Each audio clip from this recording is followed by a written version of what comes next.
আছেন? হ্যাঁ ভালো আছি। ওয়ালাইকুম আসসালাম। আমি অহিংস গণপ্রত্যান বাংলাদেশের একজন সংগঠক। আমার পরিচয় হলো আমার বাড়ি ইউনিয়ন বিকিনগর, থানা জাজিরা, জেলা শরীয়তপুর। আমি আপনার মাঝে আসছি হলো মুলনা ইউনিয়নে। ও আপনার ওয়ার্ড নং হলো ৯। অহিংস গণপ্রত্যান বাংলাদেশ কি কাজ করতেছে তা আপনার মাঝে বোঝানোর জন্য এবং শোনানোর জন্য আমি আপনার মাঝে উপস্থিত হয়েছি। কেন হয়েছি?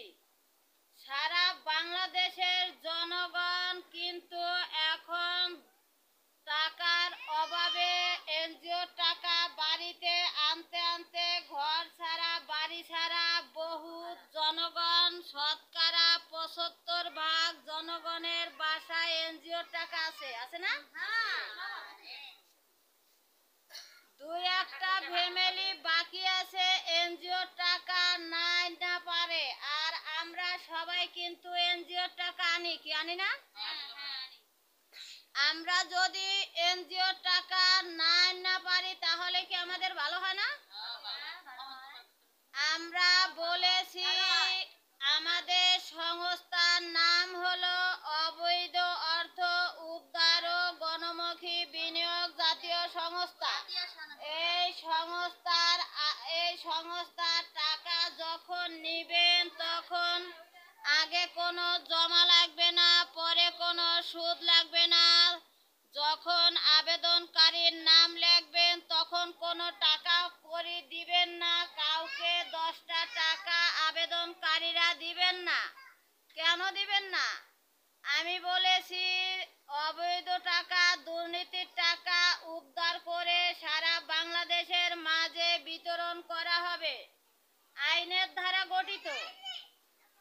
আমরা প্রত্যেকটা থানায়, প্রত্যেকটা জেলায়, প্রত্যেকটা ইউনিয়নে কমিটি গঠন করেছি। আপনারা কমিটির মাধ্যমে টাকা পাবেন, প্রশিক্ষণ পাবেন।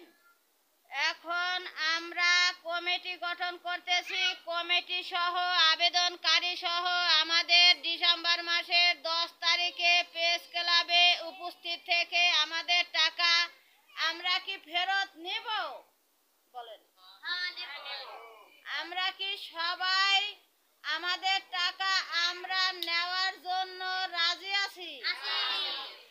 তাহলে সবাই ডিসেম্বর মাসের 10 তারিখে প্রেস ক্লাবে উপস্থিত থাইকা বলতে হবে যে আমাদের টাকা আমরা ফেরত চাই। কেন চাই? আমাদের টাকা আমরা ফেরত চাই। আমরা আর এনজিও টাকা আনবে না। আমরা এই টাকা এনে ব্যবসা বাণিজ্য করে সারা বাংলাদেশে 18 কোটি জনগণের মাঝে টাকা বিতরণ হবে। এখন আমরা ডিসেম্বর মাসের 10 তারিখে 1,80,00,000 মানুষের আবেদনের ফরম জমা দিব এবং প্রত্যেকটা আবেদনকারী এবং কমিটি